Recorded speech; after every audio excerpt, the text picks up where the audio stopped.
See, Rachel, it's really not that hard, right? We are a cafe, we deal in coffee and stuff like that.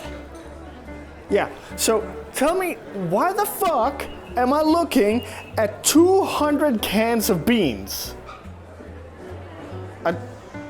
I told you to buy beans? Yeah, Rachel, coffee beans. Anyway, yeah. You sorry? Yeah, okay, we will talk about that later. I gotta go, I have a customer right now. Okay, bye. Hi, could I interest you in some beans on toast? No? What can I help you with then? I have Ramalach. Huh. All right. We continue our adventure into Eye of Ramalach with this owl explaining about the fire sands that our crew is going to. He explains that the fire sands chose to ignore the developments and progress of the rest of the world and instead chose to focus on magic. He just says this all casual and shit, like, hello, sorry? Magic? Is magic common in this world? Sure, we've seen some, but I always assumed they were the exception to the rule. And if it exists and people know about it, how is it not a normal appliance even in the rest of the world? You think if we knew there was magic that could, I don't know, conjure food or cure ass cancer, we wouldn't have people clamoring for this ability? Anyway, apparently there was this Dick Dastardly guy who feared the power of the fire sands, so he poisoned their rivers. This caused the fire sands to close down their borders. Anyway, back on the ship, we see Ronald is doing push-ups because he can't sit still, probably due to excitement. Wallace decides to help Ron relax by taking him to the storage room to indulge in some contraband. Bro, why does this look like a scene from a point-and-click adventure game? Like, gee, I wonder what I can interact with here. Maybe this will be useful. Wallace and Ron immediately start talking about women, because of course, and when describing his dream girl, Ron seems to be describing Marianne. I literally only infer that from the fact she has to have red hair, as, well, I can't exactly attach any personality traits to her because she's got none. Wallace asks what he thinks of Alex, who pops forth and wants Ron to answer that question as well. But Ron just scurries away like the raccoon he is. Bro, what the fuck are these two's relationship? I'm still not over how Ron seems to be flip-flopping between a virgin incel dweeb who thinks Alex is super annoying and this super competent ladies man who's tapping Alex on the daily. Meanwhile, Ben's out on the deck wondering what girl to hook up with.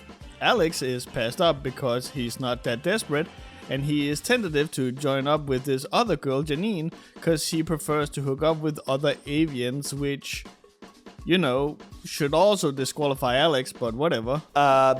Also, Ben's apparently racist? Good to know. Anyway, Ben tries his shot with Janine, but she quickly shoots him down and tells him she's not interested, but she knows who is, and that's when this lady is introduced. See, it's funny because she's big and so therefore conventionally unattractive. If you are a fucking Ron teases Ben about how the big girl is gonna start looking good once he gets desperate enough. Ben retorts back that Ron is only saying that cause he's a virgin. Is he? I legit don't think I'm supposed to be this confused about the wetness of this man's penis. But here we are. The group finally makes landfall where they're greeted by armed soldiers. It turns out that the religious leader of the Fire Sands died the day prior, and thus the whole country is gonna be in mourning for a month, which in turn means that visiting foreigners would not be able to stay at any establishment hosted by the locals. I gotta say though, like, legit kudos for this piece of writing. This is so hyper-specific and unique that I can totally believe it being something that could actually happen. The crew finds their way to the foreign quarter, to which Alex says, "Whew, this place has seen better days." How do you know? Have you been here before?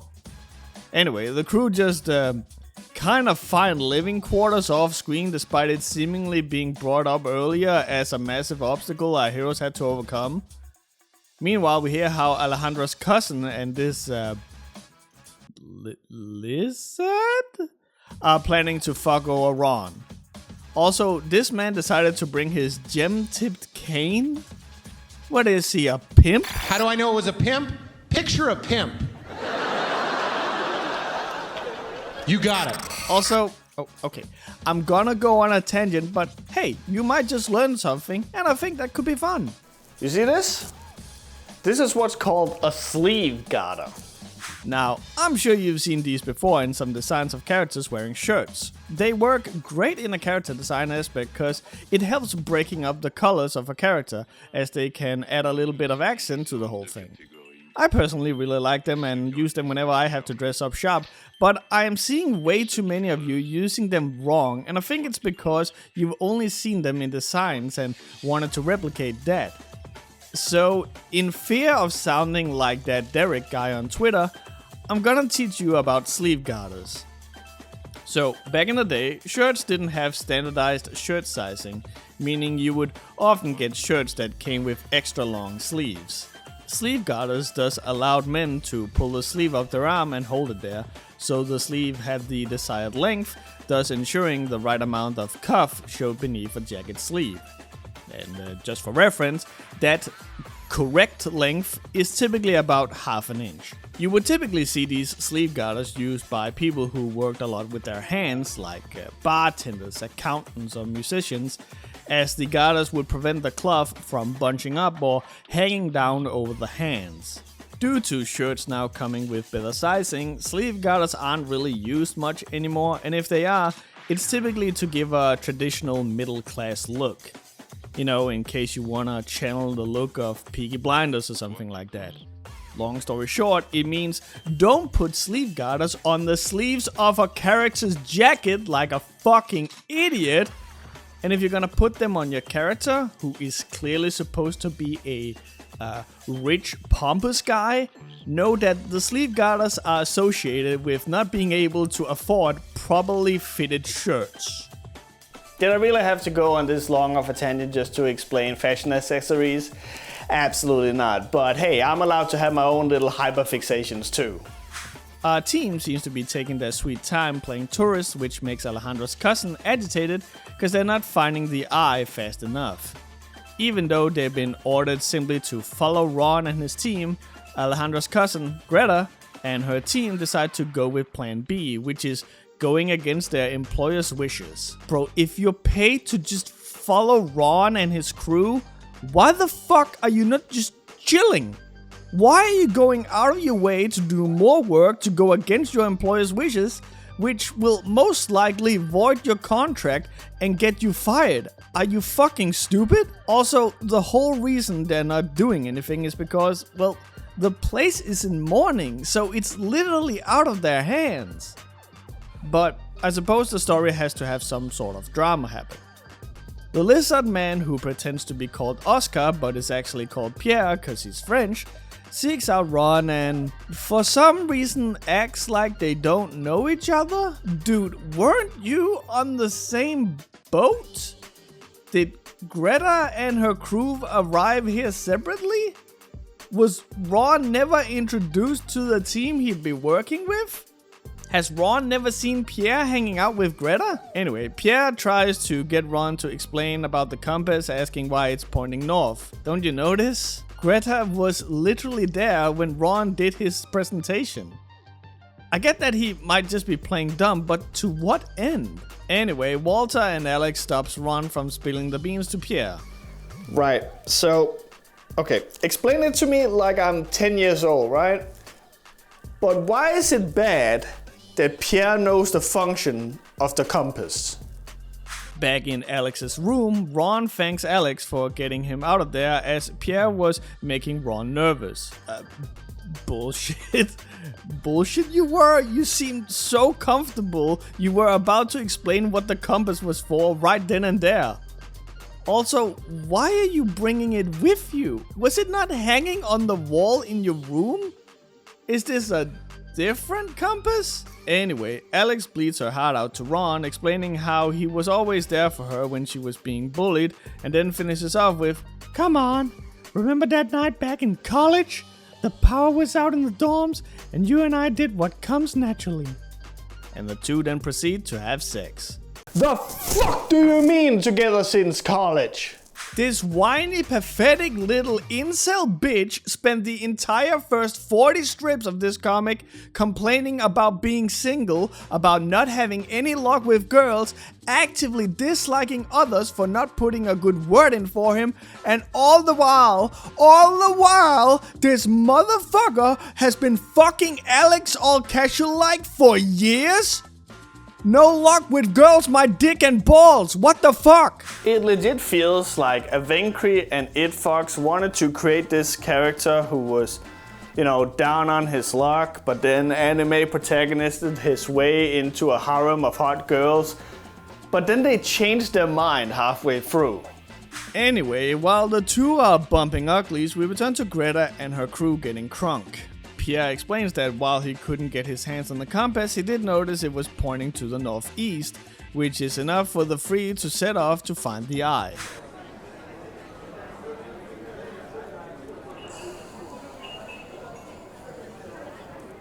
This is the dumbest shit I have ever fucking seen.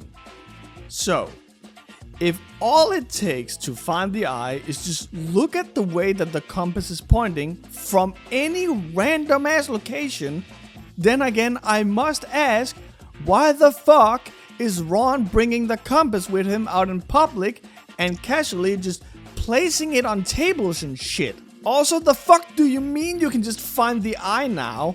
Somewhere to the northeast, my entire asshole. That's like if I said, oh, Tokyo? Yeah, that's just fucking southeast of Denmark. All roads lead to Rome after all. Instead, it's more, what, the eye? Oh, it's somewhere over there. I could see if Pierre was just some master in directions, so he could look at the compass and go, oh, it's approximately 24 degrees east-northeast or something, but no! So the next chapter starts out with Ron waking up from a dream and then goes to talk to Alex, and we finally get some explanation about their relationship. They're friends with benefit, as I'm sure we've all kind of figured out. Still doesn't explain why Ron's been doing his best Elliot Rodgers impression about his inability to get with women, but I think this is gonna be one of those things that if I think about it too much, it's just gonna annoy me. Girls gave their affection and sex and love to other men, but never to me. I'm 22 years old and I'm still a virgin. Wallace explains to Ron he saw Greta and her crew leave earlier, and he gets upset after he finds out that they're leaving in the direction of the compass, despite Ron telling him earlier that Pierre didn't get any useful information from him when they talked. So, again, I must ask, is it a race now? Are they not essentially on the same team? They're both working for the same employer, Deckard. In fact, Deckard explicitly mentions how Wallace is a colleague of his as well. Anyway, Ben confronts Ron as well, having heard him and Wallace fighting out in the hallway. This leads to him also finding out that Ron and Alex have been poking around and the two have a heart-to-heart, in which Ben rightfully explains how it doesn't really make sense that Ron has had Ben dragging him to clubs and trying to hook him up with girls. This would be a perfect opportunity to have Ron go, while Alex and I are having sex, I actually do want something deeper and more meaningful. And that would kind of, deal with the topic and this gigantic fucking plot hole that the comic has created in a mature and adult way. So of course we're not getting that. The crew gear up, ready to head out on the expedition, as well as arming themselves to the teeth. Cause as handsome Squidward here says, we'd have to be stupid if we went out into the desert without some protection, but now that Pierre is onto us, we have little choice. So, two things. One, that sentence makes no sense. The first half, we'd have to be stupid if we went out into the desert without some protection, is saying that because you're going into the desert, it's a good thing that you're armed. And then the next half is, but now that Pierre is onto us, we have little choice, which is saying, but because of Pierre, it's a good thing you're armed. So, you're effectively saying, it's a good thing we're armed, but it's a good thing we're armed. What the fuck? And 2, what the fuck do you mean you're gonna arm yourself because of Pierre? Not only does he look like you could knock him over with a loud enough fart, but you're gonna kill to get this treasure? Kill your fucking colleague? Also, if Pierre is such a dangerous individual that you're gonna arm yourself like this, why the fuck did he not just strong-arm Ron and steal the compass? Why did he not just steal it when it was hanging on the wall?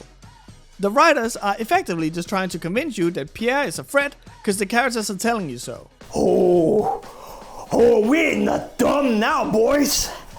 We're not dumb now, boys. Ooh. So, Handsome Squidward, better known as Agrio, explains that because the religious leader was poisoned as a result of the war between Fire Sands and Contamania, that the people of Fire Sands are now inspecting all sorts of technology entering and leaving their cities. Yeah, I kinda skipped it so I could rant about the whole magic thing, but the country that Fire Sands are at war with is called Contamania, as in contaminate, like how they contaminated the water. Alright, comic, you get one of these dumbass names, I suppose. Anyway, the crew are worrying they won't be able to bring their gear out of the city and into the ruins. Hey, yeah, small question if you don't mind. Just me being silly. How the fuck did you get the shit into the city in the first place? If it's this hard locked down, surely you wouldn't be able to get an entire suitcase full of guns and nothing but guns into the city. And if that wasn't stupid enough, this lady Saria pops forth immediately with a solution to the problem. She'll help them outside the city for 10,000 ganans and some guns. So, now she's going to have an unlicensed firearm too, and she's also gonna have to struggle bringing that through checkpoints. Great job, comic. You didn't solve the problem, you just made it bigger. So because this is an interesting conundrum to deal with, we're obviously skipping it to join Greta, Pierre and Vela, who has found the place where the eye is off screen. I'm gonna throw my hands up in the air. I fucked up here. Like, this is 100% my bad. I hoped, beyond hope, that the Free not having a compass would mean that they would, you know, be looking for the ruins, and that would in turn slow them down, meaning that Ron and his crew could catch up, and it would be an interesting race outside of the temple. But no, that is obviously not what's gonna happen. Nay, I'm the fool. I'm the idiot. Folly is me. What kind of idiot am I to imagine that the compass that has been talked about so much would bear any sort of importance to the plot?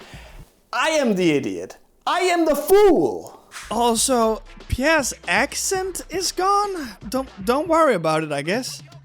Anyway, the Free have made their way into, I assume, the temple that holds the eye. I honestly don't know, cause we're never shown it. There's no establishing shot, we never see them finding it, they're just here, I guess. Heck, for all we know, this might be the wrong place, seeing the comic doesn't bother telling or showing us fuck all. As I was saying, the Free eventually stumble across this place. I don't know what this is, nor where the Free are in relation to this image, but they sure found this place, I guess. Outside, Ron and the crew are in hot pursuit, finding these weird beacons scattered across the desert. Wow, sure makes you wonder how the Free were able to leave with their equipment no problem, all while having shit that looks like fucking pipe bombs. But fuck it, I suppose. Anyway, our crew makes their way to the ruins, just like that. I don't know, I suppose with how much importance the compass was given, we would at least see them use it to find the fucking place, but no. Also, how come we see them get the establishing shot, but not the Free earlier? Alex is upset because the place looks nothing like her dream, and Wallace is basically telling her to quit her bitching and go grab a gun. Agrio, in the meantime, finds the car that the Free arrived in, complete with its Punyu license plate. Did any of those Free strike you as like a super elite epic gamer character? You know, to the point where they would have Punyu as a custom-made license plate? Then again, this was 2014. It was a different time, but you know.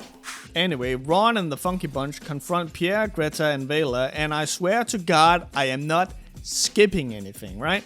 But between page 93 and 94, a motherfucking gunfight breaks out! There was a firefight! Why? Like, think about it. Let's say that Ron and the Funky Bunch shot and killed the Three. What would their motive be? Oh yeah, they found this place before us, so we shot and killed them. Am I taking fucking crazy pills? These people are psychopaths. You didn't even have an initial confrontation. It just cuts to them mid-firefight like it's the most obvious thing that there was gonna be a fucking fight. Also, Alex just gets shot in the fucking leg off screen. Bro, what's the rush? You got drama here. Things are exciting. You can enjoy it a little bit.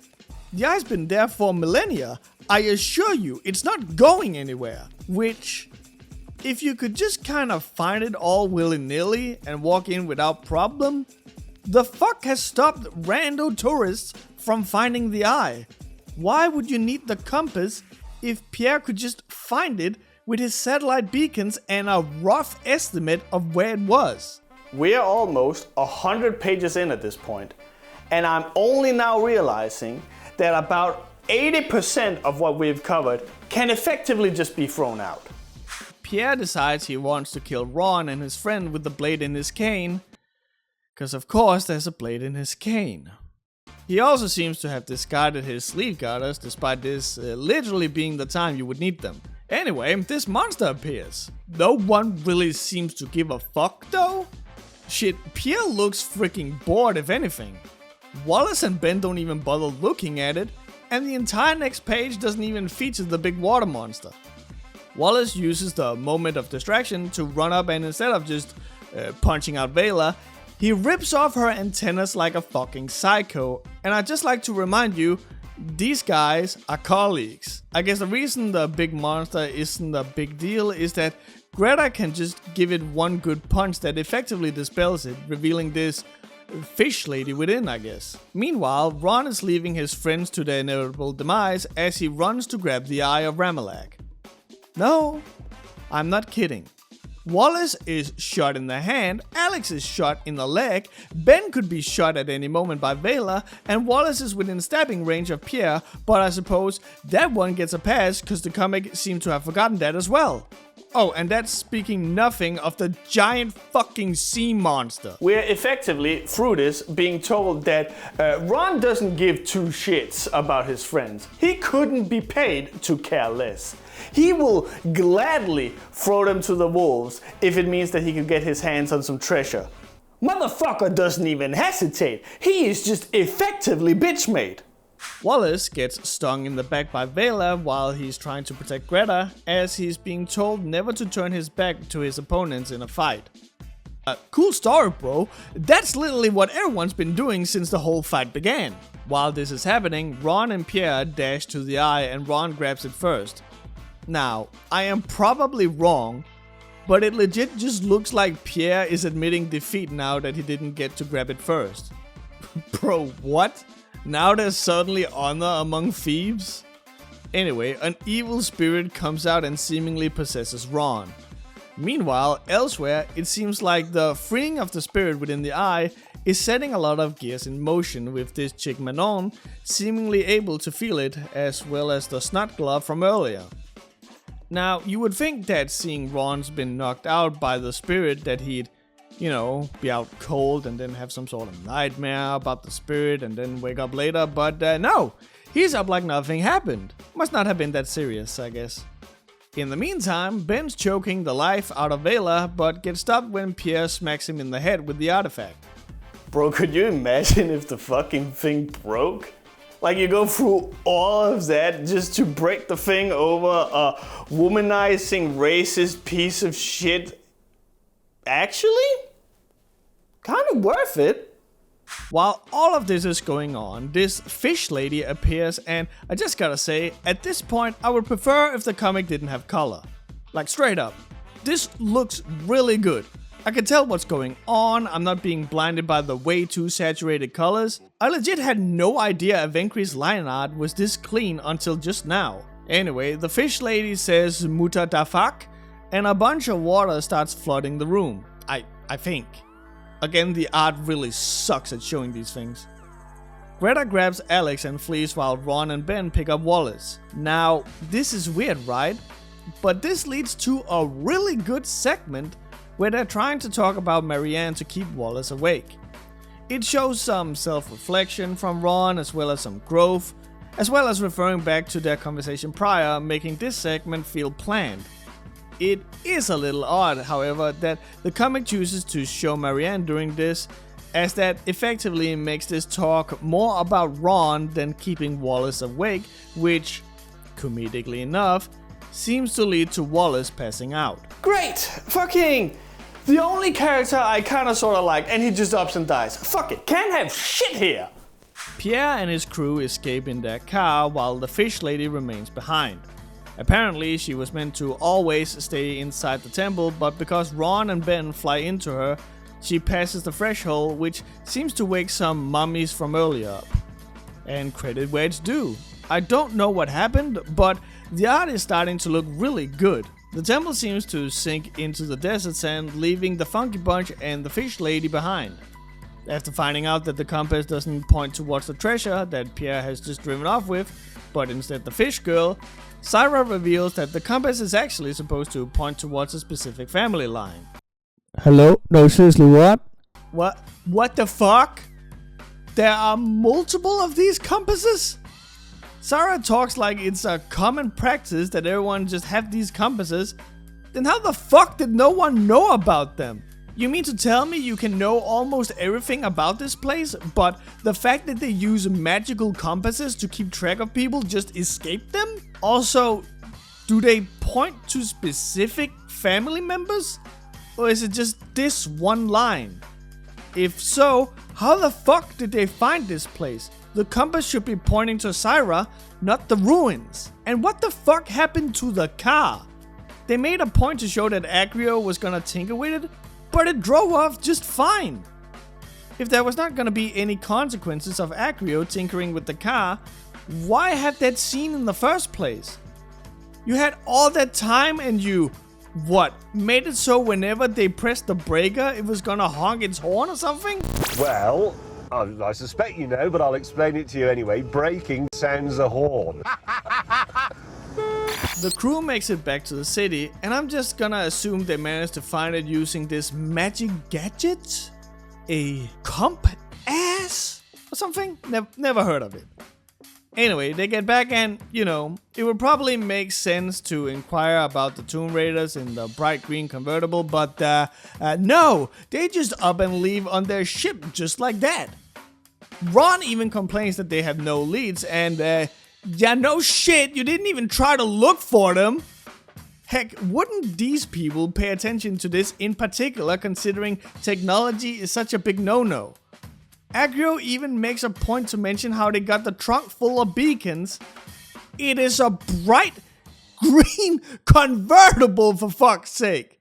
And no one has seen it. Anyway, they head home, and when Alex goes to check the wound on Ron's forehead, she spots a big red eye in its stead. Now, for some reason, Ron blames the fish girl for this and thus attacks her.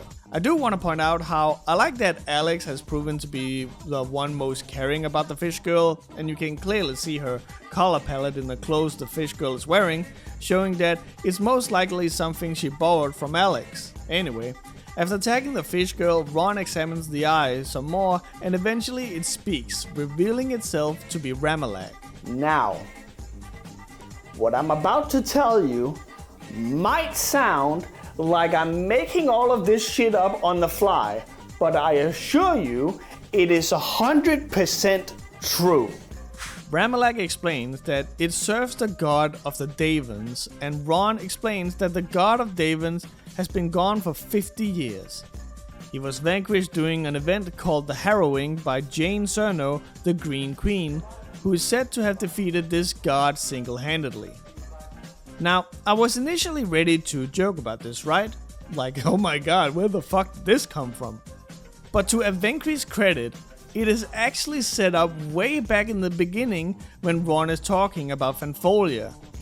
And what he's explaining to Ramalach is even correlating with the ages, names, and times mentioned 120 pages prior. I can, have, and will clown on this comic as much as I want. But this part here does deserve some props. After being told by Ben and Alex that he's awfully calm with the sentient eye growing on his forehead, Ramalach explains the only way that he can get rid of the eye is if he talks with the fish lady Matey. After spending a couple of days learning how to communicate together, which you would honestly think would take way longer, Matey explains she is from the Ma tribe and that all her family was apparently killed due to the poisoning of the Fire Sands water. Once more, I gotta give some kudos. The Fire Sands water being poisoned was initially used to explain something, but it also fits perfectly to be used for something else, as it was a big enough event for that. Deckard has in the meantime gotten his hand on the eye, but seeing it's lost Ramalach to Ron, he is desperate to find where Ramalach has gone. So, I get it, okay? I legit do, right? Deckard is dying. He wants Ramalach in the hopes to gain some immortality or something, and that's why he is so desperate to find it. Greta, Pierre, and Vela would fit this plot as they've been sent by him to make sure he gets the eye and not Ron. The problem is that that's not what the comic tells us. It tells us that Deckard sends Ron to get the eye and Greta to keep an eye on him. Heck, they even make a point to explain how going after the eye instead of just keeping an eye on Ron is going against the employer, Deckard's, wishes. Deckard has at no point instructed them to steal the eye from Ron, nor told them how important it is that Deckard gets the eye. It's another one of those cases where it feels like the comic's kind of written itself into being something it wasn't initially set up as, and it's just hoping we'll forget the beginning. It's the same thing with Ron. It feels like the writing actively wants us to forget what a lousy, whiny, bitchy incel he was in the beginning, because the comic wants us to believe he's always been hitting Alex, but that's just not the truth. There were easy ways for you to write your way out of or into these things, but instead you opt to, what? Hope your audience forgets what has already been established? Ben and Ron talk with Ramalach, who mentions that he was sealed away by Matey's ancestor Akbar with the power of a magical dagger. Matey seems awfully casual about Ramalach, something the comic even brings up.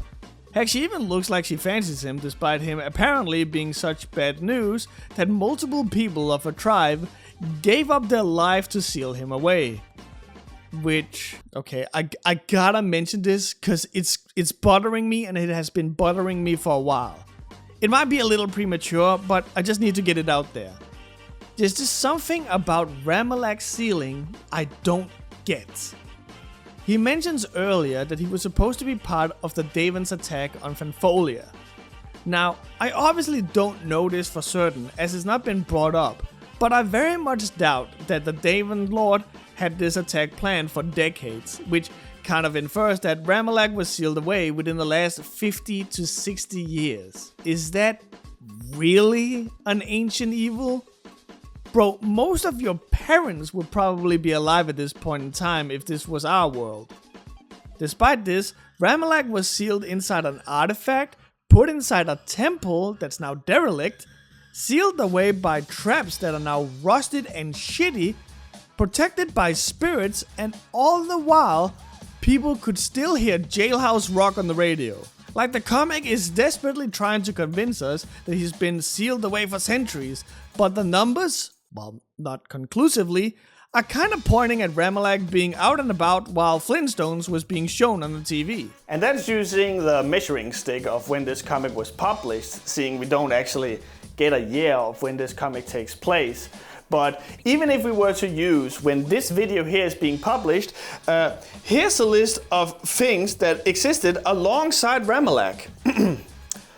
All in the Family, Columbo, Charlie's Angels, The Dukes of Hazzard, The Brady Bunch, Disco Music, The Apollo 13 Mission, Watergate, Bro, with how this comic works, Knudson could be qualified as an ancient evil. Ron monologues about how the expedition was memorable. Excuse me? Memorable? Memorable is going on a trip to Disney World. Here you had a friend die in your arms, you distributed unlicensed firearms to the general populace, you sunk a temple beneath the sands, released an ancient evil, helped an illegal immigrant enter your country without a visa, and nearly died multiple times. The man who considered using expensive cell phone minutes is calling all of this memorable? Suck my left nut, Jesus Christ! Anyway, while he's monologuing, we are seeing how things are starting to move around the world. The snot glob in Alex's apartment is seemingly growing stronger. Deckard is dejectedly wishing for more time. Pierre has somehow found his accent again and is being lambasted by Thundercats here. And Manon is feeling that something is happening all over again. The next day, Ron is now lamenting how his life is ruined because he put so much on the line for the expedition. A lot of money, his career, and the job of Marianne. Unfortunately for the writers, however, I pay attention, and I can tell you for a fact that Ron is lying. Ron didn't put shit on the line. He didn't put any money in the expedition. Deckard paid for it. His career is also not impacted. It's not like he went against his boss's wishes. If anything, his boss was more than supportive of him going. He just didn't want to foot the bill. And Marianne? She's never even been part of the equation. Sure, if you're being super charitable, you can maybe say that Ron is referring to the museum going to be shut down if it does not manage to turn things around. But that was never on Ron, and isn't something he would be able to necessarily fix with getting an artifact to the museum. Again, it feels very much like this comic is hoping that we have forgotten what has happened in the past, so it can instead infer stuff that was never established in the first place. Also, my guy, you got the compass. Show that off. I have Matey up here. She can clearly do magic and has deep knowledge of the ancient Ma tribe. Heck, she's clearly not using it anymore. Just hand in her old temple outfit if you absolutely have to have something physical there. But nope. Woe is Ron, no matter how little sense it makes. So Ramalach for some reason decides to be super chill with Ron and just gives him shit from his personal treasury that somehow got sealed with him. So again, here comes Riser trying to apply logic to magic again, but if those things were sealed together with Ramalach, right? That must mean they've been sealed as well. But Ramalach is able to just give them away, meaning they can permanently leave the confines of Ron's dumbass head. So why can't Ramalach just leave as well? If it's literally that easy. Speaking of easy, Alex is taking Matey with her to her apartment, but as they're going, they run into Plant Man. Everyone has stopped up and is blocking traffic, forcing Alex and Matey to get out of the car. Everyone is just staring at the plant dude, which just goes to show that Ron and Alex's initial reaction when seeing him sucked, cause he's clearly some big strange creature in this world. Plant Man dispels the magic Matey had put on her legs, reverting her back to her fishtail and warns her that magic is illegal, and then pieces out.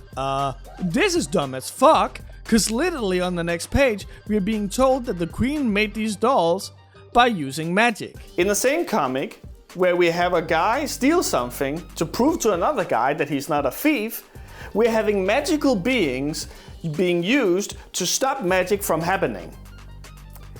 At least this comic is consistent in how stupid it is.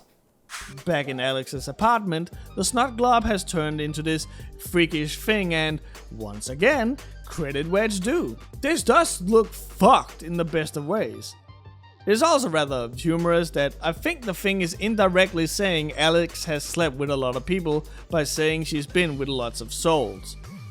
However, credit I could give is quickly abandoned on the next page where, despite being up against this thing from nightmares, Alex looks a little peeved at best.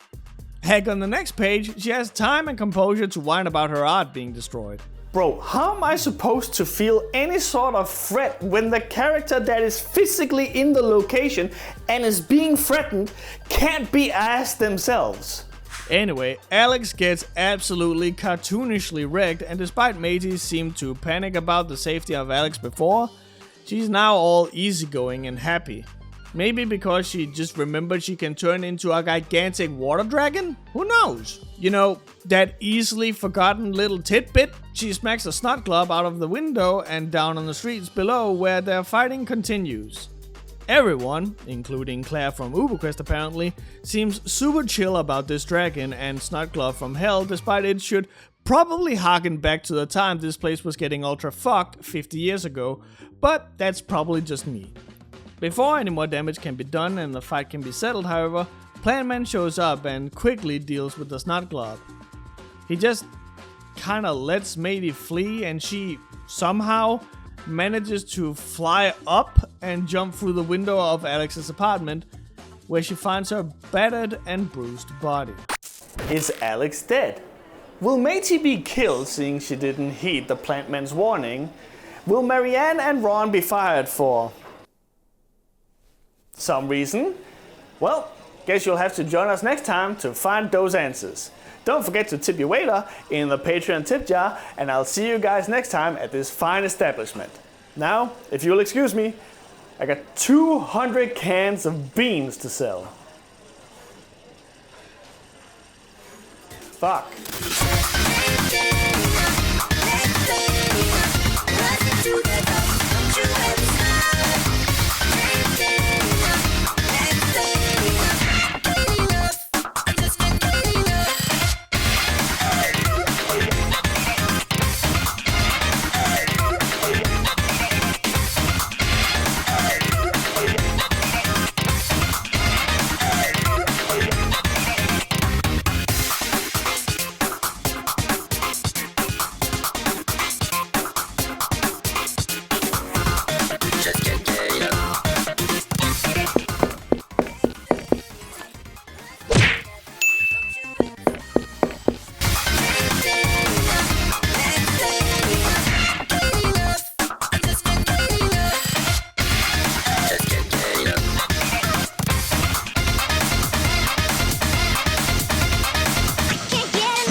Hey, thank you for watching my video. I don't know if it came through, but I had a lot of fun making this one. So I really hope that shows. Just a quick recap of my life since the last video. I got fired from my job, potentially illegally, and my girlfriend left me. So things are looking great. So if you want to support the show, I put that Ko-fi thing there for a reason. But anyway, let's look at the amazing people who support the show on Patreon. Amocin. Amocin doesn't want to push anything this time, so just know they're super awesome and a long-running supporter of the Webcomic Relief.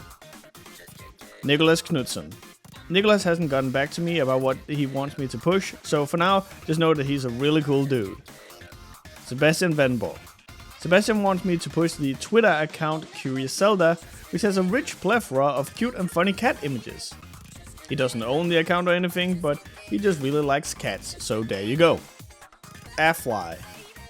Athlai hasn't gotten back to me about what they want me to push, so you know the drill, they're just a super awesome person who deserves all the love.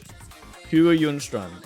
My boy Hugo, who is the one making my title cards, is working on his original series called Torch Drop. It's a fantasy story where animals steal body parts from other species. If this sounds like your cup of tea, there's a link to Hugo's YouTube channel down below where you can watch some animations that highlights the tone of this series. Marshall Starr. DR, as we call him, is the artist behind the cool sci-fi comic called Marshall Starr. If you want some good old sci-fi western action presented with some banging art, then this is the comic for you. Why Not Warrior. Why Not Warrior wants me to push the webcomic known as Hope. The comic is about superheroes that get into trouble and who has to save the universe from an evil empire known only as Spade. When the young girl Raylan gets targeted by this evil empire, she joins forces with her friends to take them down and save the galaxy. Foxy Boy. Foxy Boy wants me to push their webcomic called Happy Father's Day, a Silent Hill crossover comic. Now, don't let the fact that this is done with mice fool you. This is a great and spooky ass comic, and I warmly recommend that you check it out. And of course, let's not forget to mention all these lovely people: Mama Boy, Draco of Adrian, Nina Ha, Rojaru, Sasha Sketchy, Shiv, The Bonsai, Tomadak, and Varatri. And also a huge shout out to the people that you're seeing on screen right now. If you want to support the show, please go to my Patreon. Here you can donate anything you want and get to watch my videos early, and all of it will be much appreciated as it helps supporting the show. Just go to www.patreon.com/riser with2eyes. You can also go to my Ko-fi and donate some money there if you are interested. The link is in the description as well. If you want to watch me on Twitch, you can do so at twitch.tv/crownlessking with 2 eyes. Here, you'll sometimes see dumb stuff like this happen.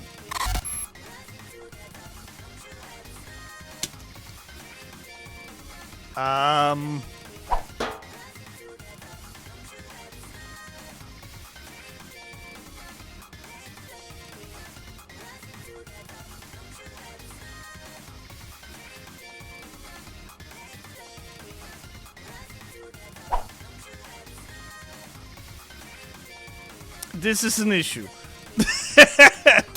If you don't want to support the show financially, at least think about liking the video, subscribing to the channel, or sharing your favorite Webcomic Relief episode with your friends. I'll see you guys at the next Webcomic Relief. Take care.